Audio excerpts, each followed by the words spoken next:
Whenever I heard happy birthday to you, my body would start trembling. On my birthday, my own brothers would gift me one punch for each year of my life. At 15, I begged not to have a party. They broke my arm anyway. Oh, my dear friends, what a joy to be here talking with you today. My name is Ethel Johnson, and I'm 72 years young. Thank the Lord. I was born in Appalachia, in the hills of eastern Kentucky, but today I live here in Maplewood, Minnesota. It's a blessed place, surrounded by beautiful lakes, with such welcoming folks that make me feel right at home, even though I'm so far from where I was born. These days, I spend my time making quilts and doing needlepoint, an art I learned late in life. Would you believe?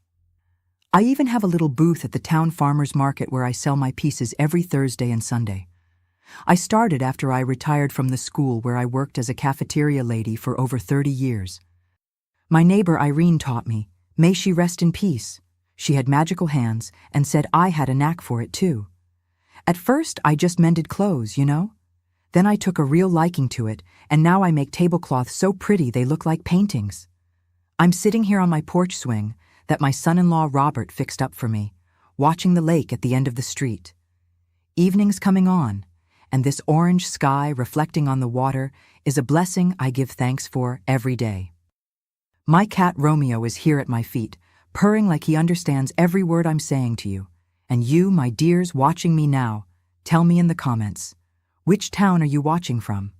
And what time of day did you find this chatty grandma? Is it early morning with a cup of coffee, or maybe lunchtime, or perhaps evening while you're resting? I read all the comments, you know.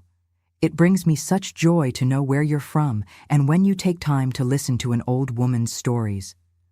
Let me know, all right? Let's create a chain of kindness. Today, I wanted to share a story I've kept in my heart for many years. It's never been easy to talk about, but now, at this age, I understand that sharing our pain can be a way to help others. It's about birthdays. Ah, birthdays. They should be days of joy, shouldn't they? For many people they are, but for me, for a very long time, my birthday was the day I feared most all year long. Have you ever thought about how certain memories get branded into us like hot iron marks cattle? Especially those from our childhood? Well, that's what I'm going to tell you about.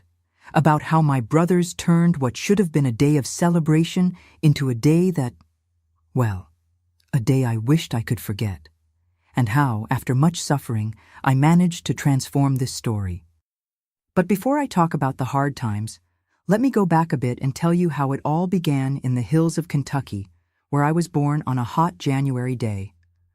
I was born in a small mining town in eastern Kentucky on January 15th, 1953, in a simple wooden house in the Riverside neighborhood. My father, Theodore Johnson, worked in the coal mines, and my mother, Cecilia, took in washing for the wealthy families in town. We were a big family, which was common in those days. I was the youngest of 6 children, the only girl after 5 boys. Our house sat on a hillside, and getting there was a climb that turned slippery as soap when it rained. It had 3 rooms, the living room that doubled as a kitchen, with a wood stove that stayed lit all day, my parents' bedroom, and the small room where we children all slept together, the boys on mats on the floor and me on a makeshift bed built from wooden crates. The bathroom? Oh, it was an outhouse in the yard, one of those pit toilets that we were terrified to use at night. The yard was big, with a blackberry bush, a cherry tree, and lots of parsley and chives that my mother planted. We also had some chickens that scratched around all day, and an old dog named Speedy, who was anything but fast. He spent most of his time sleeping under the maple tree. My father, Theodore, was a quiet man. He left before sunrise and returned after dark, always with that white coal dust stuck to his dark skin. He spoke little and smiled even less. But he wasn't one to hit us. His way of punishing was with silence. He would go days without speaking to whoever had done something wrong. And that hurt more than any slap. My mother, Cecilia, was different. A strong woman with hands calloused from scrubbing clothes on a washboard, but with a heart as soft as fresh bread. She would hum while she worked, pray aloud morning and night, and always had a God bless you, ready on her tongue. It was from her that I learned my first prayers, sitting on the packed dirt floor of the kitchen. My brothers. Ah, my brothers. The oldest was George, who was already 20 when I was born. Then came Oliver, 17, Albert, 15, Eugene, 10, and Gerald, 8. Between Gerald and me, my mother had 2 babies who were stillborn. She said I was her miracle, the daughter she had prayed to the Lord for. The problem was that for my brothers, especially the 3 oldest ones, I wasn't a miracle at all. I was the intruder, the one who came to steal what little attention was left from our parents. George and Oliver were already working with my father in the mines. Albert helped an uncle at a store in town. Only Eugene and Gerald were still in school, but they already did odd jobs here and there. My childhood until age 5 is a blurry memory of playing alone in the yard, making mud pies, or accompanying my mother to the creek while she washed clothes. The other neighborhood children didn't come to our house much because they were afraid of my brothers, who were always getting into trouble. Life in that Kentucky town in those days was hard for poor folks. The town survived on what was left of the coal mining boom, but for people like us, only hard work remained. I remember the mule trains passing by with their loaded animals, the smell of cornbread coming from windows, the church bell that marked the hours. I started school at 7 at Lincoln Elementary. I walked there, up and down the hill, with a tin lunchbox that almost always just had a piece of cornbread in it. I liked studying, learning my letters, doing math. The teacher, Miss Eleanor, had a special fondness for me, perhaps sensing that things at home weren't easy. It was around that time that I realized something strange happened on my birthday. The first one I remember celebrating, when I turned 6, my mother made a simple cornbread cake without frosting or anything. But to me, it was the most beautiful thing in the world. They sang happy birthday. I blew out the candle, just one, and then my mother cut the cake into small pieces to give to everyone. When night came and my parents were already in bed, George, Oliver, and Albert called me out to the yard. I remember it being dark, with only the moonlight illuminating the ground. "Come here, birthday girl," said George with a smile that scared me. "Now we're going to give you your real present." They made me stand still with my arms behind my back. Then George said, "Everyone gets a present on their birthday. Yours is going to be special. You turned 6, so you're going to get 6 presents." Before I could understand, I felt the first punch in my stomach. I fell down, breathless, eyes wide, not understanding what was happening. George lifted me by the arm and said, "That was the first one, 5 more to go." Oliver delivered the second, to my leg, Albert, the third, to my back. And so they continued, taking turns, while I cried quietly, afraid of waking my parents and making things worse. At the end, George held my face between his fingers and said close to my ear, "Every year it's going to be like this, 1 punch for each year. And if you tell anyone, it's going to be much worse. Understand, little princess?" I went back to bed, trembling, my body aching, not understanding why my own brothers hated me so much. Eugene and Gerald, the younger ones, watched it all in silence, somewhat frightened, but without the courage to stand up to the older ones. The next day, when my mother noticed the bruises, I said I had fallen from the neighbor's apple tree. She believed me, or pretended to. She put on a homemade herbal salve and kissed my forehead. "You need to be more careful, my flower," she said. "Little girls shouldn't be climbing trees." And so, what should have been just a happy memory of my first birthday celebration became the beginning of a nightmare that would repeat year after year. A nightmare I didn't understand, but carried in silence, because the fear that something worse might happen was greater than the pain of the punches I received.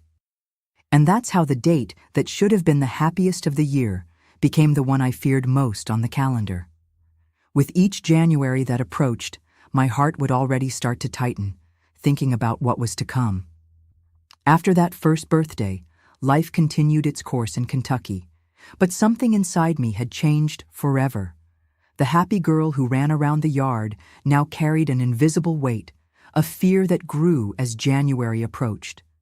When I turned 7, I tried to pretend I'd forgotten my own birthday. I didn't say anything at home, didn't ask for cake or a party, but my mother, bless her big heart, insisted on remembering. She prepared a sweet corn pudding in the morning and said, "Happy birthday, my little wildflower. Today you're becoming a young lady." I spent the day at school with a knot in my throat, knowing what awaited me at home. Miss Eleanor even asked what was wrong when she saw me crying at recess, hiding behind the apple tree in the schoolyard. I said I had a stomachache. It wasn't a complete lie. My stomach was churning just thinking about what was coming. When I returned from school, my mother had made a small potato cake. They sang happy birthday, but I could barely smile. My father even gave me a present, a rag doll my mother had sewn in secret. It was the first real doll I'd ever received. I hugged it tight, as if it could protect me. That night, I waited awake, trembling under the thin blanket. Around 10 o'clock, when the house was silent, I heard footsteps. George opened the bedroom door and signaled for me to follow. I thought about screaming, about hiding under the bed, but the fear was greater. I followed my 3 older brothers into the yard, still clutching my new doll. 7 years today, isn't that right, little princess? George had that same wicked smile. You know the rules, right? 1 present for each year. I closed my eyes when I saw his fist rise. The first punch hit my shoulder. I fell to the ground, the doll flying from my hands. The second was from Oliver to my back. The third, from Albert to my leg. They took turns, as if it were a game, counting loudly. 4, 5, 6. On the 7th blow, I couldn't take it and screamed. George covered my mouth forcefully and whispered in my ear, "If anyone wakes up, you'll get double next year."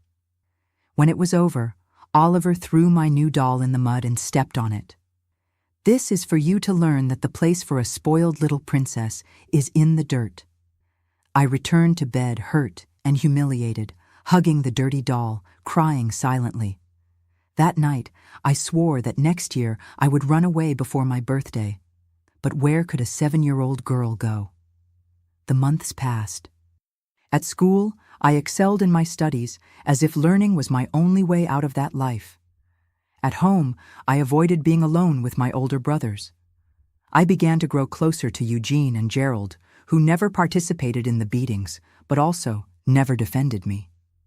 One afternoon, shortly after turning 8 and receiving my 8 birthday presents, I was returning from school when Albert stopped me on the path.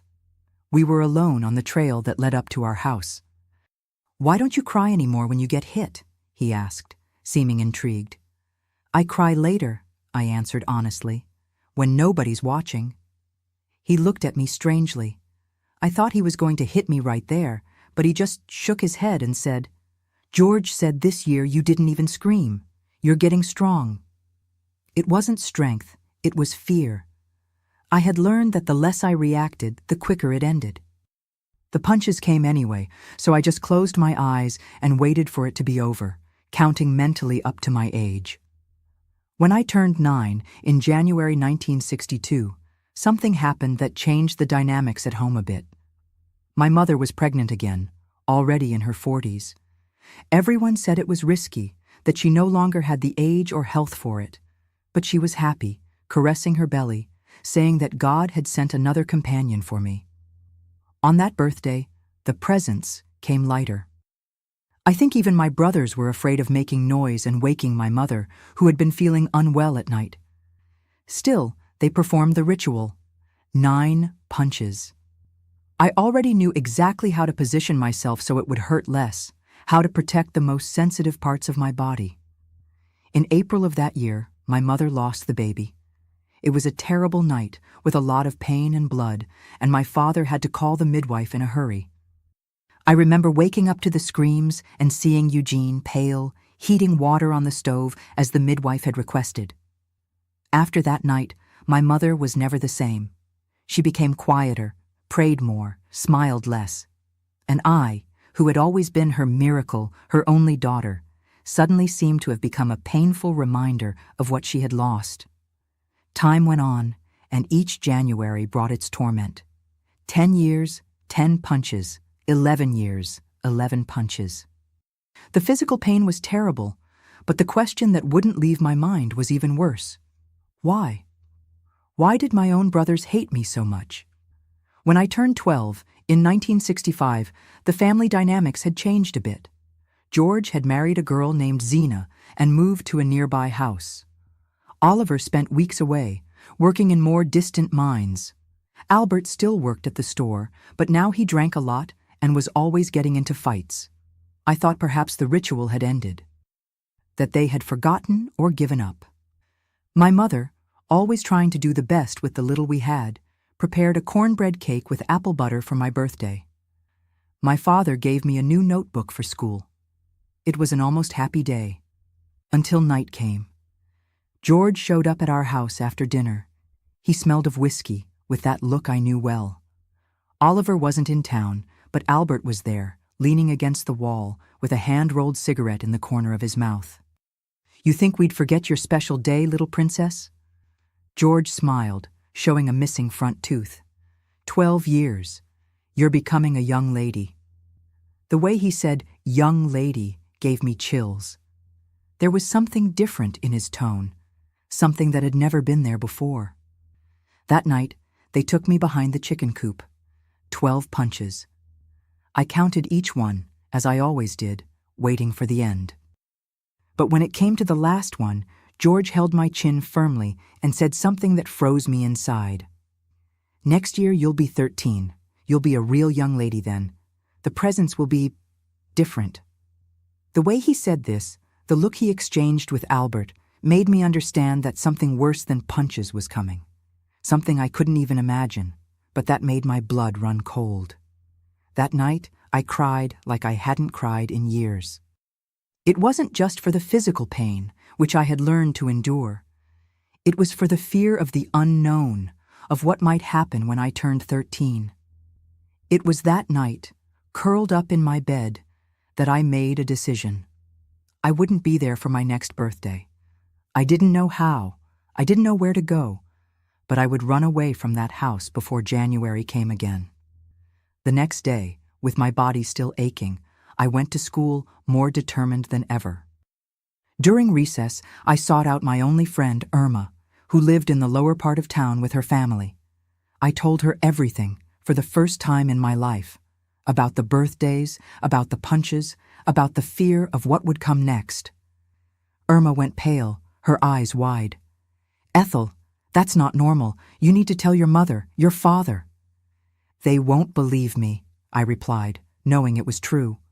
"Or worse, they'll believe me and won't do anything. My father never stands up to my brothers." "Then tell Miss Eleanor," Irma insisted. "She likes you. She'll help you." I thought a lot about that. Would anyone believe me? Could anyone help me? Or would I just make everything worse, as George always threatened? The decision came when, 2 weeks after my birthday, George showed up at home drunk in the middle of the afternoon. My parents weren't there. My mother had gone to deliver some clothes she'd washed, and my father was at the mine. I was alone, sweeping the yard. "I was thinking, little princess," he said, staggering toward me. "Why wait until January? I think you're big enough already." The panic I felt at that moment was different from anything I'd ever experienced. I dropped the broom and ran. I ran like I'd never run in my life, rushing down the hill, not looking back, not thinking about where I was going. I ended up at the school door, breathless, trembling from head to toe. The afternoon classes had already started. I ran in and went straight to Miss Eleanor's classroom, interrupting her lesson. I must have looked terrible because she immediately dismissed the students to the yard and made me sit down. "What happened, Ethel?" she asked, offering me water. And there, between sobs and tremors, I told her everything. About the birthdays since I was 6 years old, about the punches, one for each year, about the threats, and about what had just happened, the fear I felt seeing George approach with those intentions in his eyes. Miss Eleanor listened in silence, her face growing more serious with each word I spoke. When I finished, She held my hands in hers and said something I'll never forget. "You are not going back to that house today. Not tomorrow either. I'm going to take care of this, Ethel. Trust me." And that's how, on that sunny February afternoon in 1965, my life began to change. The fear was still there, pulsing in every vein of my body. But for the first time, there was also a thread of hope. Someone had heard me. Someone had believed me. I didn't know what Miss Eleanor would do, or how she could help me. I just knew that at that moment, as she hugged me in the empty classroom, I felt that maybe, just maybe, next January didn't have to be a month of terror. That afternoon, Miss Eleanor took me to her own home, a small but tidy 2-story house in the center of town. She had lived alone since her husband had passed away years before. On the way, we stopped at the police station, where she insisted I tell everything again to Sergeant Miller. I was trembling so much I could barely speak. The sergeant, a man with a thick mustache and furrowed eyebrows, listened without saying much, just making notes in a small notebook. When I finished, he looked at the teacher and said something I didn't quite understand about family matters and "we can't get involved like this." Miss Eleanor turned red with anger. I had never seen such a calm lady lose her composure like that. She banged on the table and said, "If you won't do anything, I will do it myself. And when this girl turns up dead, it will weigh on your conscience." We left the police station without much hope of help from the authorities.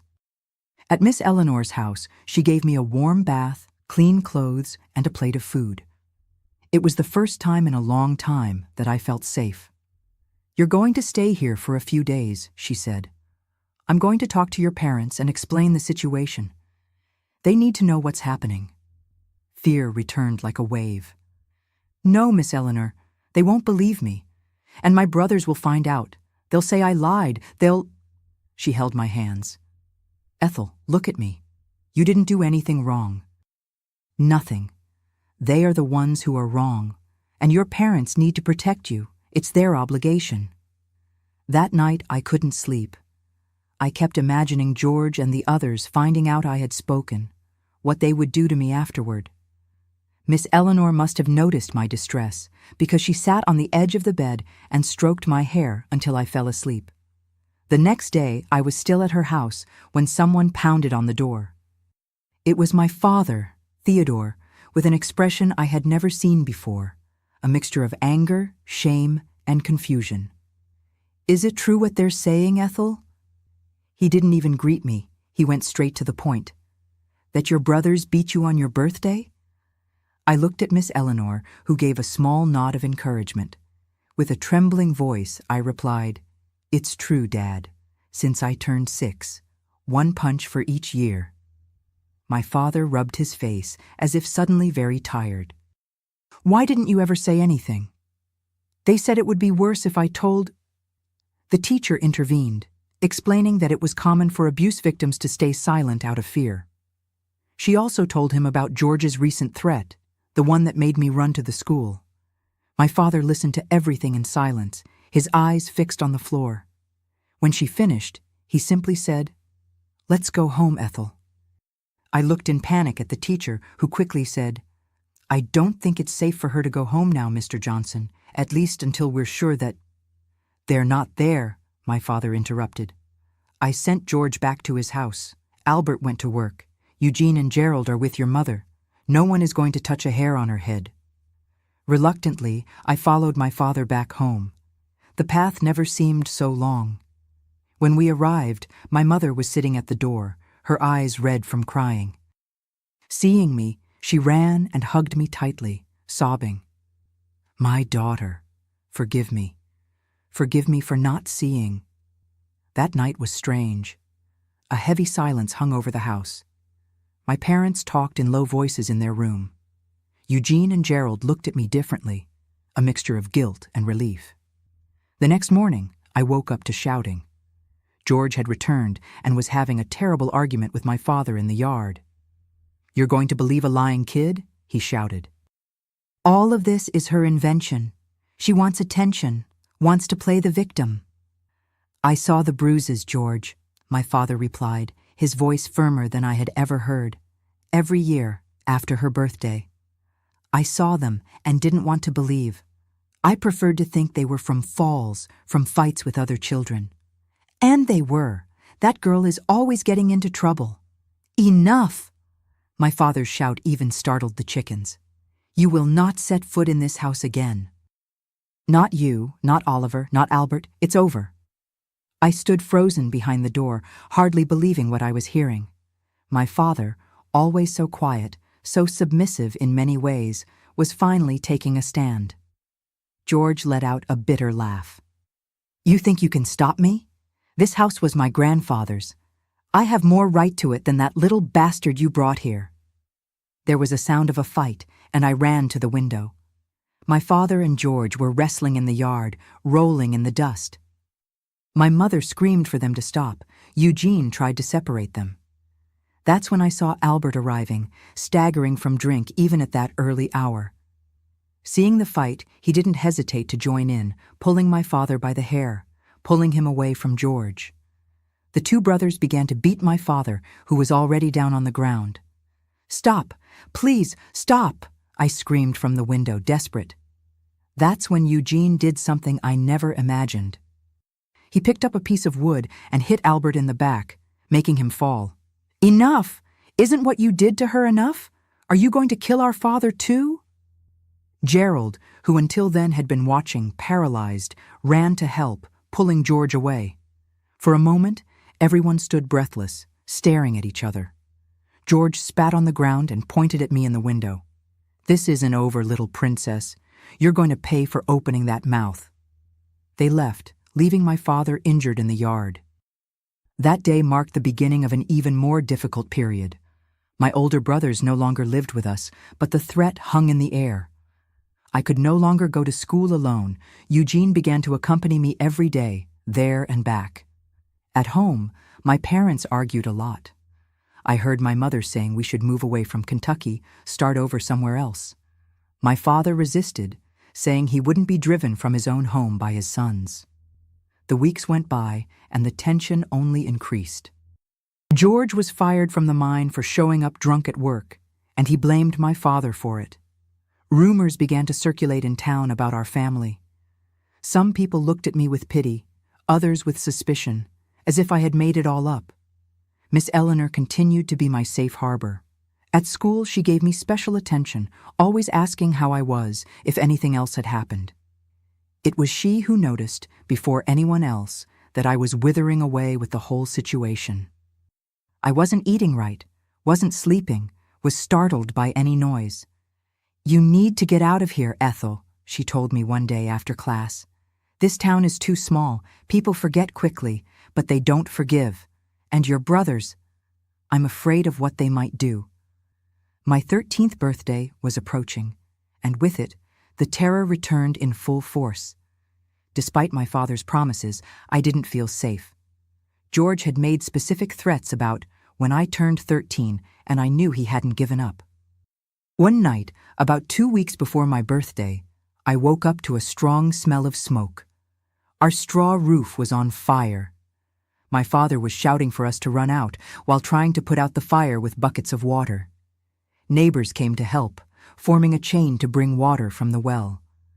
They managed to control the flames, but part of the roof and the back wall was destroyed. As we looked at the ruins of our house, Sergeant Miller appeared. Someone threw kerosene and set it on fire, he said, examining the remains. Any idea who it might have been, Theodore? My father looked at me, then at the police officer. I'm sure it was just a coincidence. Maybe a spark from the stove. I knew it wasn't a coincidence.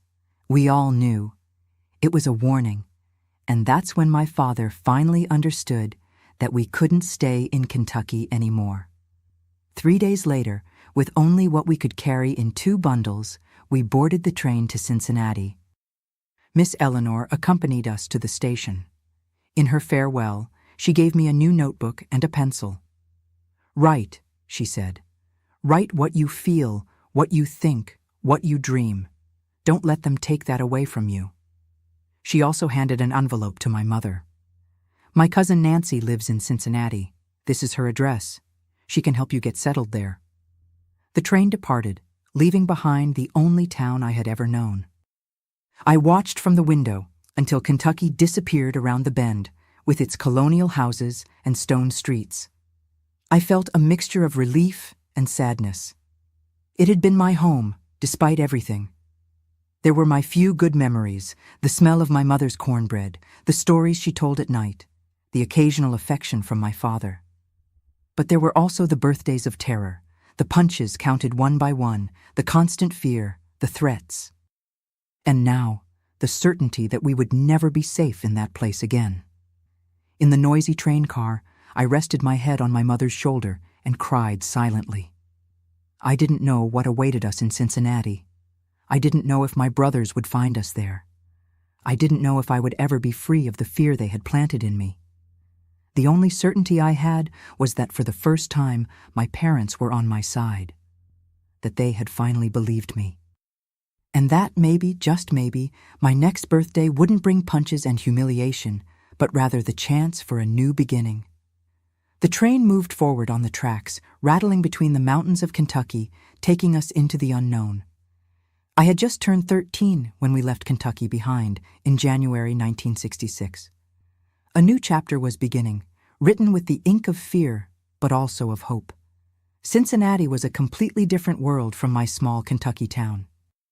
Tall buildings, wide avenues, so many cars and people that I got dizzy just looking. In the first few days, we stayed at Nancy's house, Miss Eleanor's cousin. She lived in a small apartment in the North Side neighborhood, worked as a nurse at the hospital, and had no children. Nancy welcomed us with open arms, but the space was tight for all of us. My father soon found work as a construction laborer. The salary was small, but enough to rent a 2-room shack in a shanty town in the northern part of the city. It was humble, but at least it was ours, and it was far from Kentucky. I should have been relieved to be away from my brothers, but the fear didn't leave me. At night, I had terrible nightmares. I dreamed that George found me, that he carried out his threats. I would wake up screaming, drenched in sweat. My mother would come to calm me, but I could see in her eyes that she wasn't sleeping well either. "What if they find out where we are?" I asked one night, after another nightmare. "Your father changed his name at work," she replied, stroking my hair. "Here we're the Smiths, not the Johnsons. Nobody will find us." But even that precaution couldn't reassure me. I became afraid to leave the house, to go to school, of any man who remotely resembled my brothers. I developed a nervous tic. I would blink my right eye uncontrollably when I got anxious, which was practically all the time. My father noticed I was withering away. One Sunday, he called me to sit in front of the shack where we had a view of the city below. "Ethel, you're safe now," he said, holding my trembling hands. "No one is going to hurt you anymore. I promise." "You couldn't protect me before," I replied with a frankness that surprised me. "How can you promise that now?" I saw the pain in his eyes. It was true. He had failed me. He had allowed it to happen for years, right under his nose. "You're right," he finally said. "I failed as a father. I didn't see what was happening, or maybe I didn't want to see. But I swear to you, by my mother's memory, that this will never happen again. They'll kill me before I let anyone touch you again." I wanted to believe him. I really did. But the wounds were too deep. At the new school, I barely spoke. The other children thought I was weird, with my country accent and my frightened manner. The teachers complained that I didn't participate in class, even though I knew the answers. The truth is that I was afraid of drawing attention, of being noticed. I wanted to be invisible. My mother wasn't doing well either. The move, the stress, it was all too much for her already fragile health. She began to have serious respiratory problems, perhaps from the pollution of the big city. She coughed a lot, had shortness of breath. Nancy arranged for her to be seen at the hospital where she worked, but the doctors didn't give good news. It was advanced emphysema. With my mother sick, I started taking care of the house, even though I was only 13. I washed, cooked, cleaned. My father left before dawn and returned late at night, exhausted from heavy work. Life was hard, but at least there were no birthday presents. Or so I thought. On January 15th, 1967, I woke up with a start. It had been exactly 1 year since we left Kentucky. It was my 14th birthday. I didn't say anything about it. I didn't even want to remember. I made coffee as usual, helped my mother with her medications, and went to school. When I returned in the afternoon, I found our door broken down. Inside, a scene of destruction. Our few things were broken, torn, scattered on the floor. On the wall, written with charcoal, "Happy birthday, little princess." I fell to my knees, my entire body trembling in violent spasms. They had found us. Somehow they knew where we were. My mother was at a neighbor's house when it happened, thank God. When my father arrived and saw it, his face aged 10 years in an hour. He didn't say anything, just started cleaning up the mess, with mechanical movements, like a man in a trance. That night, I couldn't sleep. I sat at the door of the shack with a kitchen knife in my hand, watching every shadow, every movement. The message was clear. No matter where we went, they would find us. There was no escape. It was the longest night of my life. Fear had transformed into something physical, a crushing weight on my chest that barely let me breathe.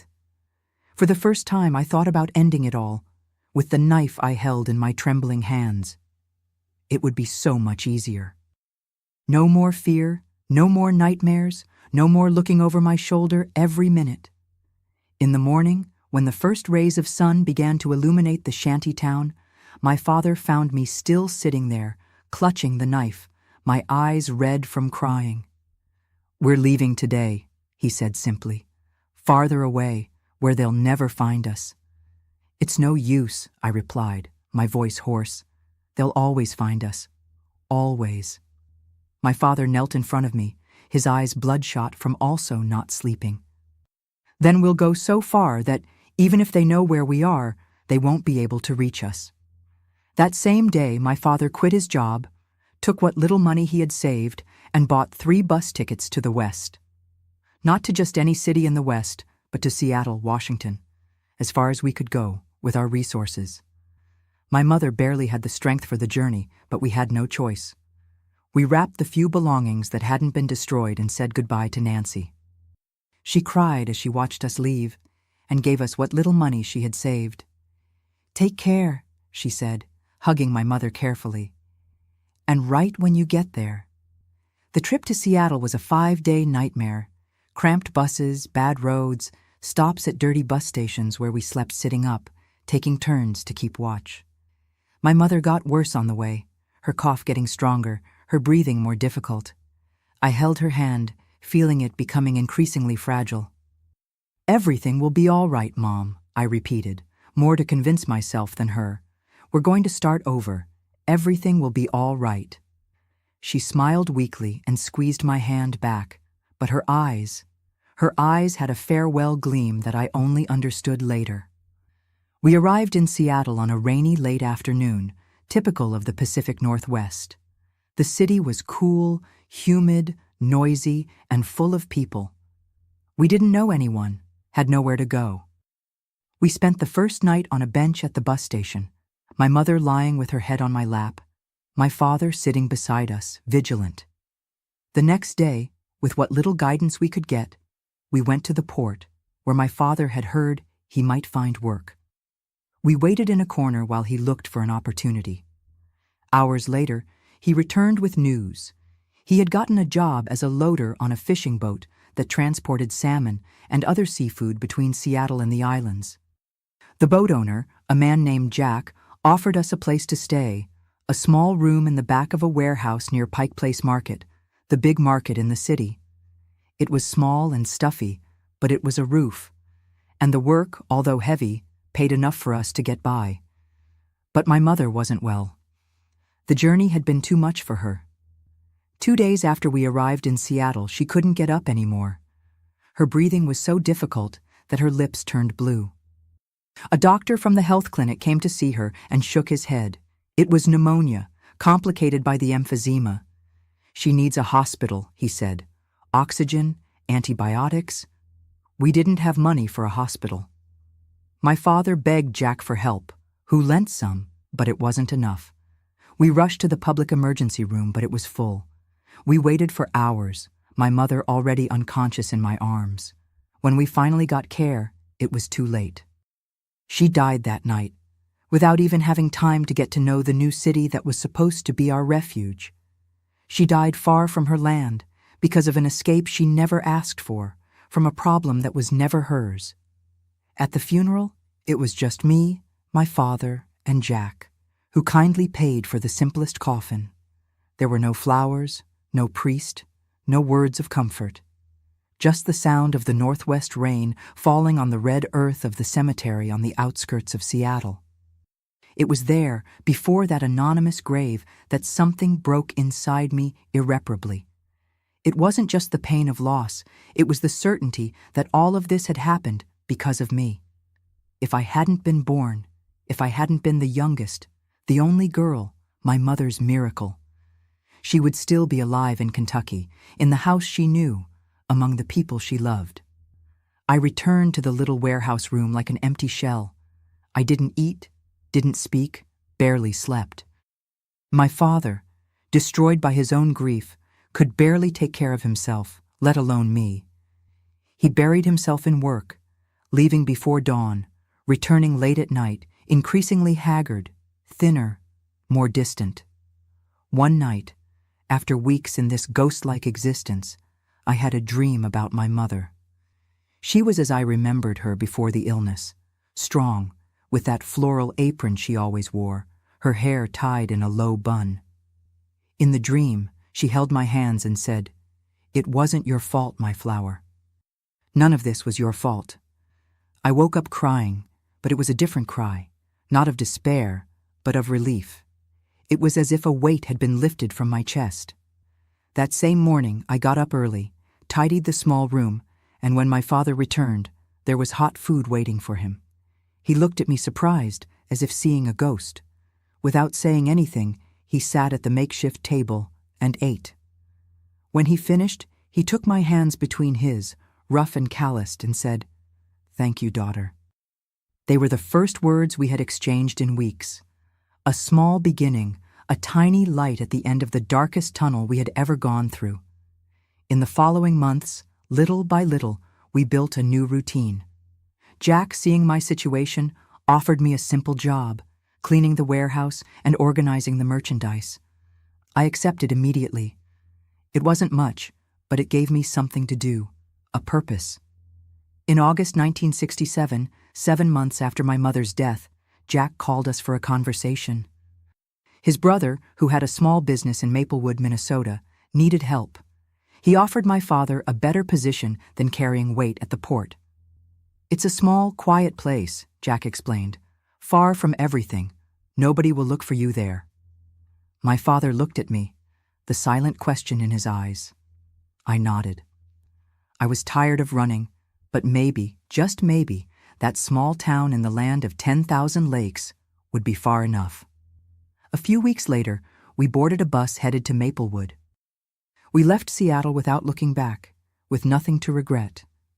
We carried only our few clothes, the pain of our losses, and a fragile hope that, this time, we could really start over. As the bus cut through the mountains and plains, I watched the birds flying alongside, free, without fear. And for the first time in a long time, I felt that maybe, just maybe, I too could one day fly like that. Maplewood was unlike any place I had ever known. A small town in Minnesota, surrounded by lakes, parks, and an exuberant nature that seemed endless. The simple houses, colorful, lined up on dirt streets, the slow rhythm, dictated by the seasons and the rains, the lakes that were the center of life in the summer. It was there, in that little piece of land surrounded by water on all sides, that we finally began to feel some security. Jack's brother was named David, a man of few words, but with a good heart. He had a small store that sold a little bit of everything, from flour and dried fish to medicine and fabrics. My father started working with him, and I helped when I wasn't in school. we managed to rent a small wooden house by one of the lakes with a porch from which you could see the most beautiful sunset I've ever witnessed. Little by little, we adapted to that new life. The cold, snowy winters, so different from Kentucky's mountains. The food based on fish and potatoes. The drawn-out accent of Minnesotans, which sometimes I could barely understand. At the local school, I was received with curiosity. I was the girl from outside, with a different way of speaking and dressing. But, unlike Cincinnati, here no one thought I was weird, just different, even interesting. I made some friends, especially Diana, daughter of the fisherman Howard, who lived near us. It was Diana who helped me learn the local customs, the northern legends, the secrets of the lakes.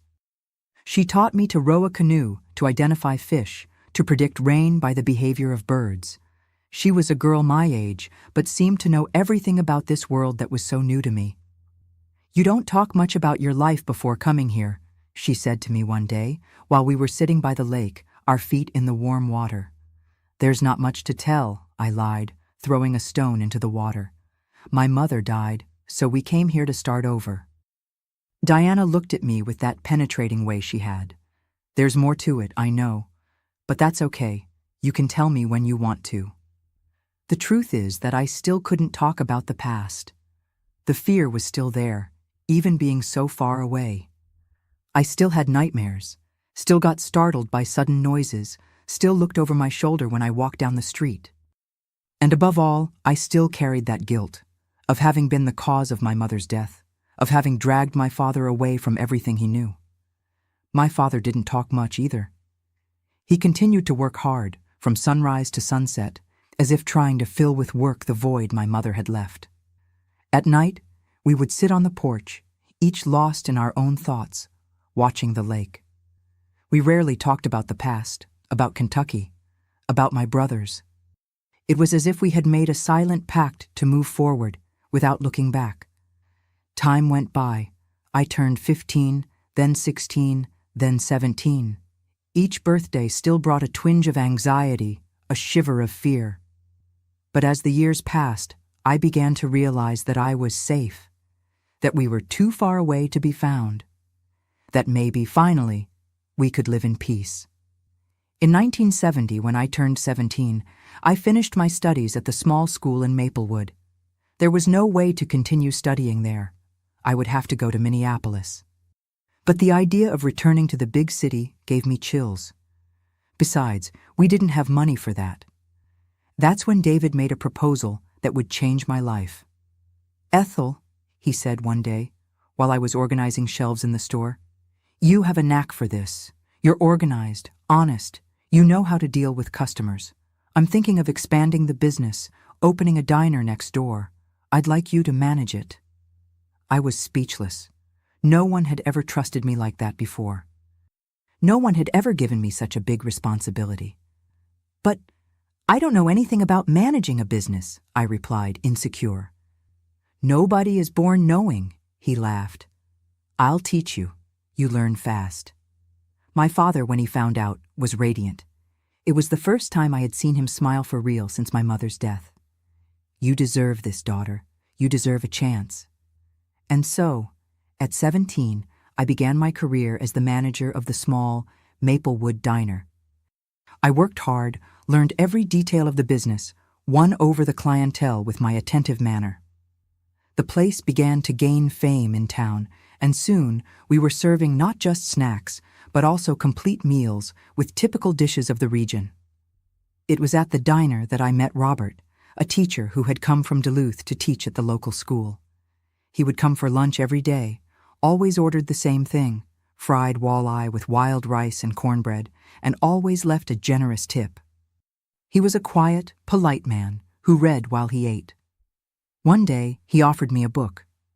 "I noticed you like to read," he said shyly. "I thought you might like this." It was a book of poetry by Emily Dickinson. I was moved by the gesture. No one besides Miss Eleanor had ever given me a book before. I thanked him and promised to return it as soon as I finished. "No need to return it," he smiled. "It's a gift." Our friendship grew slowly. We talked about books, about life in the town, about the dreams we had. Robert was 25, 7 years older than me, and had a maturity that attracted me. He wasn't handsome in the conventional sense, but he had gentle eyes and hands that gestured elegantly when he talked about something that passionate him. At no point did he try to rush or pressure me. He respected my space, my silences, my fears that he didn't even know about yet. It was a gentleness I had never experienced coming from a man. My father liked him. "He's a serious young man," he would say. "He has a future." When I turned 19, Robert asked me to be his girlfriend, formally, asking my father's permission, as was customary. It was the first birthday I truly celebrated since I was 6. We had a small party at the diner, with blueberry pie and homemade root beer. David and his wife came, Diana and her parents too, some regular customers. It was simple, but to me, it meant the world. That day, as I blew out the candles, 19 of them, believe it, I felt as if I was finally breaking the curse, as if that ritual of blowing out candles and making a wish was replacing the horror ritual that my brothers had created. 6 months later, Robert asked me to marry him. He wanted to wait until I turned 20, but I asked that we not wait. I was afraid, an irrational fear perhaps, but real, that if we waited too long, something would happen to ruin everything. We got married in a simple ceremony at the small St. John's Lutheran Church in Maplewood. My dress was sewn by Mrs. Ingrid, the best seamstress in town. It wasn't white, but a soft shade of ivory, with lace that she made herself. Robert rented a small house near the school where he taught. It was small, but airy, with a yard where we planted a maple tree and a cherry tree from the start. My father didn't want to come live with us, despite the invitation. He said young married couples need space, but promised to visit often. The first months of marriage were a mixture of joy and fear. Joy for having found someone so gentle, so patient. Fear because the ghosts of the past still haunted me, especially in intimacy. Robert noticed when I tensed up, when panic took over me, and never forced anything. He waited for me to be ready, to trust him enough. Until one day, sitting in the swing on the porch, watching the sunset over the lake, I decided to tell him everything, from the beginning.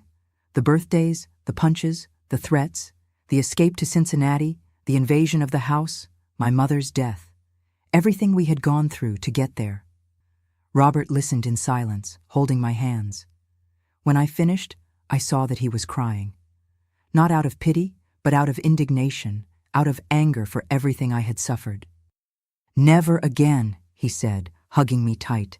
"Never again will anyone hurt you like that. I promise." This time, I believed the promise, because it wasn't made by someone who had failed me before, but by someone who had proven, day after day, that he deserved my trust.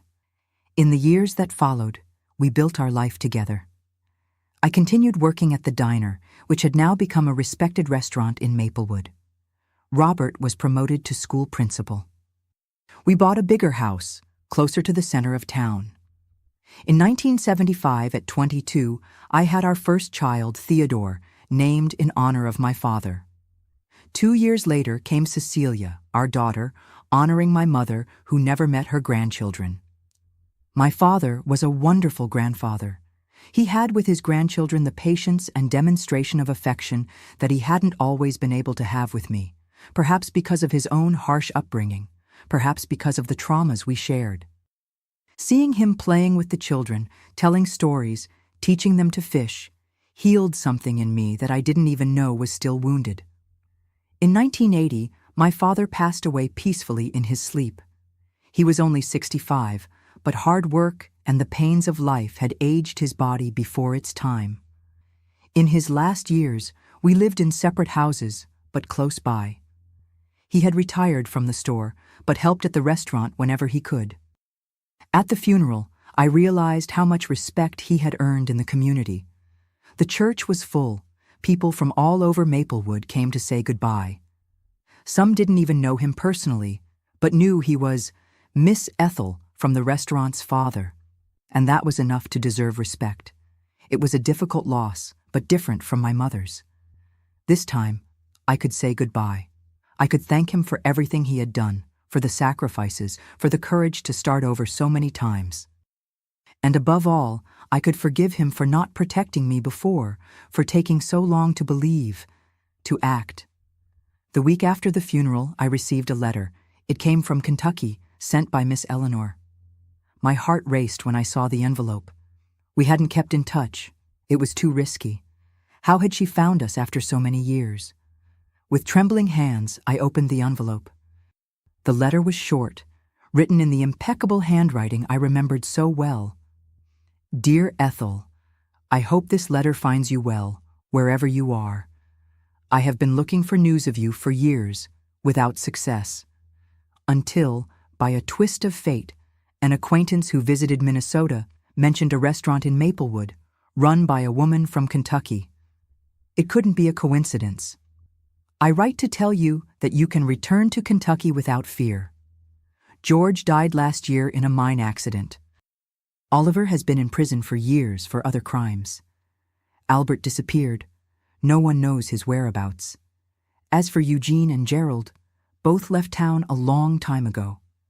I know these news may mean nothing now, after so long, but I thought you would like to know that you are free, that the past can no longer reach you. I am old now, retired, but I still remember you fondly. The brave girl who had the strength to break the silence. I hope you have found the peace and happiness you deserve. With love, Eleanor. I read and reread the letter, sitting on the porch of my house, listening to the familiar sounds of the lake and the forest. A strange feeling came over me. It wasn't exactly relief, nor joy, nor sadness. It was as if a very long and painful chapter was finally coming to an end. I showed the letter to Robert that night. He hugged me and asked, "Do you want to go back? Visit Kentucky?" I thought for a moment. I visualized the stone streets, the old houses, the mountains that framed the town of my childhood. So many memories, some good, many bad. "No," I finally replied. "My place is here now, with you, with our children. This is my home." And it was true. Maplewood, this small town lost in Minnesota, had become the place where I finally found peace, where I rebuilt my life piece by piece, where I learned to trust again, to love, to not be afraid of my own birthdays. I replied to Miss Eleanor's letter, briefly telling her about my life, sending photos of my children, thanking her for everything she had done for me. It was the last time we communicated. She passed away a few years later, as I learned from another letter, this time from a niece of hers.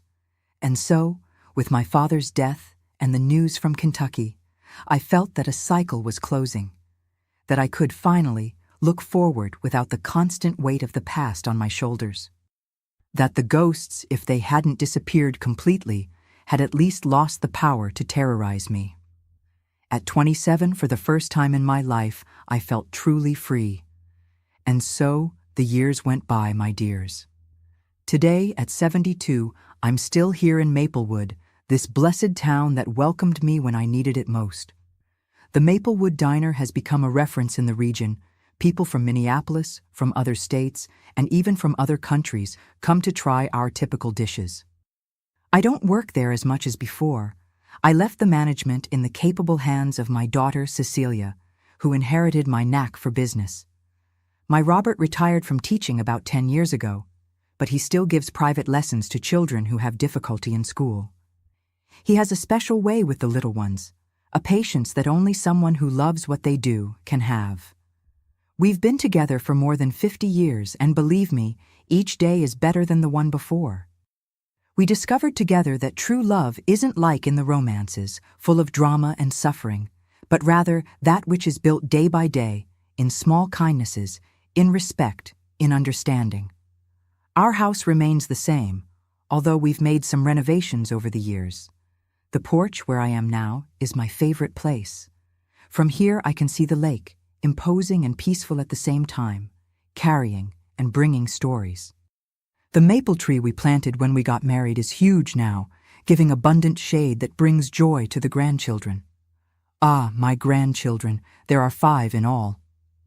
Theodore gave us 3, Eliza, 23, who is studying medicine in Minneapolis, Jacob, 20, who works with his father in the Fishermen's Cooperative, and the little one, Marie, 15, who is the spitting image of my mother Cecilia. Sometimes, when I catch a glimpse of her, it's as if time had gone backward. Cecilia has 2 children, Hannah, 19, who has been helping me at the restaurant since she was 14 and has a talent for cooking like no one else. And Adam, 17, who is passionate about photography and is always recording family moments, the landscapes of the town, the faces of the older residents. My day-to-day is simple, but full of small joys.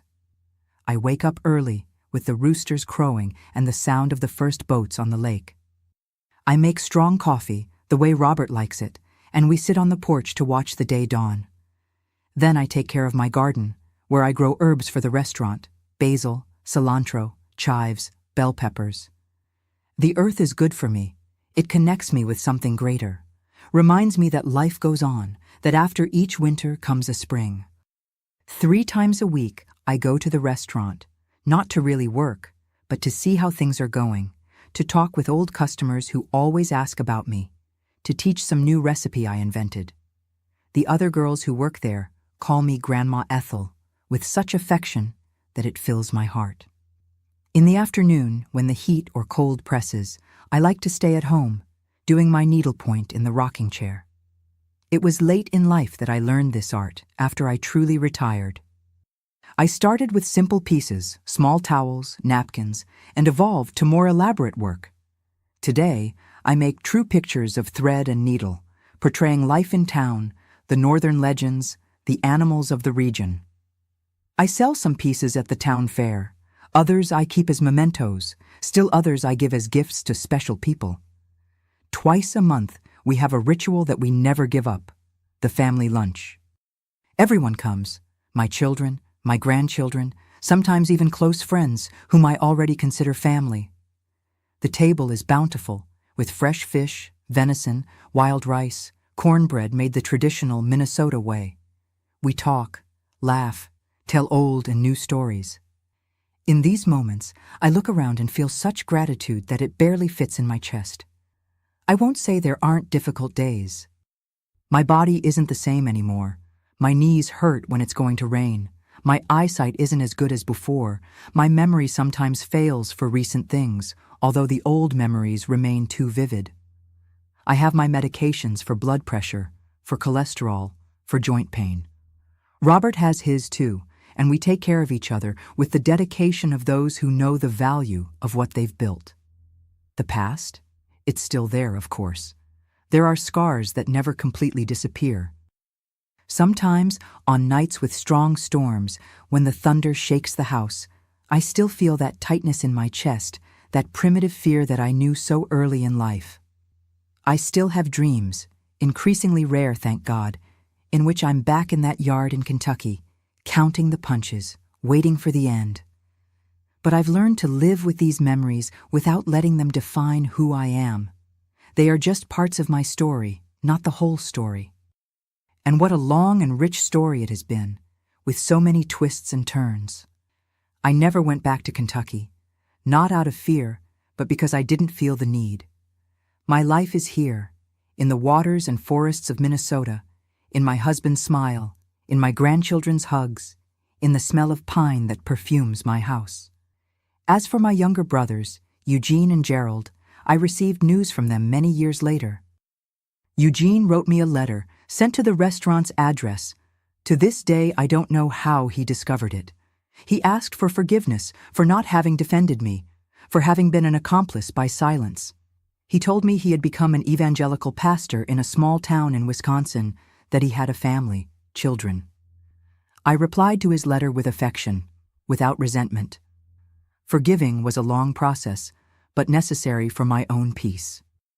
About Gerald, I learned through Eugene that he had moved to Oregon, married a woman of Scandinavian origin, and worked as a mechanic. We never communicated directly, but I sent messages through his brother saying that I was well, that I had found happiness.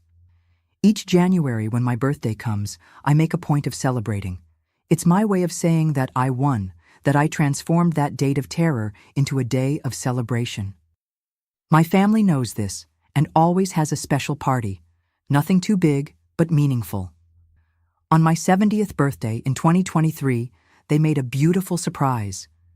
They invited all the friends I had made over these years in Maplewood, organized a party in the town square with live music, typical food, decorations of regional flowers. I cried like a child seeing so many people gathered to celebrate not just my life, but my story of overcoming. That's what I want you to understand, my dears. No matter how hard the storm, it always passes. No matter how deep the darkness, there's always a light at the end of the tunnel. My life is proof of this.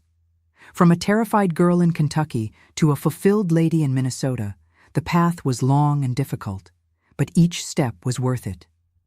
Today, when I look in the mirror and see the white hair, the wrinkles around my eyes, the marks that time has left, I don't feel sadness. I feel pride. Pride in having survived, in having resisted, in having rebuilt my life as many times as necessary. And now, if you'll excuse me, I'm going to prepare a fresh coffee. Robert is coming back from his lesson, and I like to welcome him with a steaming cup and a piece of that blueberry pie he loves so much. Life is made of these small moments of happiness, you know, and I've learned to savor each one of them as if it were the last. My dears who are listening to me now, I want to leave you with some words that come from the depths of my heart. This heart that has beaten in fear so many times, but that today beats in peace. If you're going through any situation of abuse, whether physical, emotional, or any other kind, the first thing you need to know is, it's not your fault. It never was, it never will be. The second thing I want you to know is, you're not alone. Even if it seems like there's no way out, even if the walls seem to be closing in around you, there are people willing to help. It might be a teacher, like my Eleanor was for me. It might be a neighbor, a friend, a professional. Seek that help, even if your voice shakes when you speak, even if the words seem stuck in your throat. I learned that age doesn't define our strength, but rather our ability to start anew each day. When I left Kentucky on that train at 13, I had no idea what the future held. I just knew I needed to survive, one day at a time. And so I did, step by step, rebuilding my life like someone gathering the pieces of a broken vase and creating an even more beautiful mosaic. My wrinkles are maps of survival. Each one tells a story of pain overcome. When I look in the mirror today, I don't just see an old lady with white hair. I see a warrior who faced her demons, some from her own family, and managed to win. Life taught me that even in the deepest darkness, our inner light never goes out. There were moments, especially after my mother's death, when I thought I would never see daylight again, that the pain was too great to bear. But even there, at rock bottom, there was a small flame that refused to die. It's this flame that we all have inside us, the will to live, to move forward. I never allowed my dignity to be stolen, even when they tried to take everything from me. My brothers could hurt me physically, but they couldn't break my spirit. This is a lesson I carry. No one can take your essence, your value as a human being, unless you allow it. I discovered that we are stronger than we imagine, especially when we think we can't take any more. When I ran to the school that day, trembling with fear after George threatened me, I didn't know I had in me the strength to change my own story. But I did. And you do too, believe me. Time doesn't heal all wounds, but it teaches us to live with them and still smile. I still carry the scars of those birthdays of terror, but I've learned not to let them define who I am. They are just parts of my story, not the whole story. My story isn't about what they did to me, but about how I chose to respond. I could have become a bitter person, distrustful, incapable of loving. But I chose another path. I chose to trust again, to love again, to rebuild again. And that choice made all the difference. In any country, in any culture, There are people going through what I went through. Abuse knows no borders, doesn't choose social class, doesn't distinguish color or religion. But what is also universal is the human capacity for overcoming, for healing, for transformation. If you're listening to this from a distant place, know that your suffering is understood, your pain is valid, and your healing is possible. If you know someone who is being abused, whether a child, a teenager, or an adult, don't close your eyes. Don't be like those who saw my bruises and preferred to believe my lies about falls and accidents. Extend your hand, offer help. Be the support that person needs to take the first step toward liberation. In every community, in every country, there are resources available for those who suffer abuse. Seek information about local protection organizations, about the laws that can support you, about professionals who can help you. The internet today connects us and gives us access to information that in my time was very difficult to obtain. Use this tool to your advantage. I learned that true strength is not in never falling, but in getting up every time. I fell many times along my journey. There were days when fear seemed greater than hope, when pain seemed greater than the possibility of joy. But I always found strength to get up one more time, to take one more step, to try again. Abuse leaves invisible scars, but recovery shows that we can flourish even after the storm.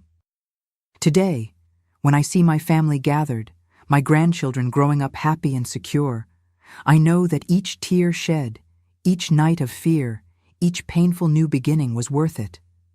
I discovered that my voice, even trembling, has power when I decide to use it.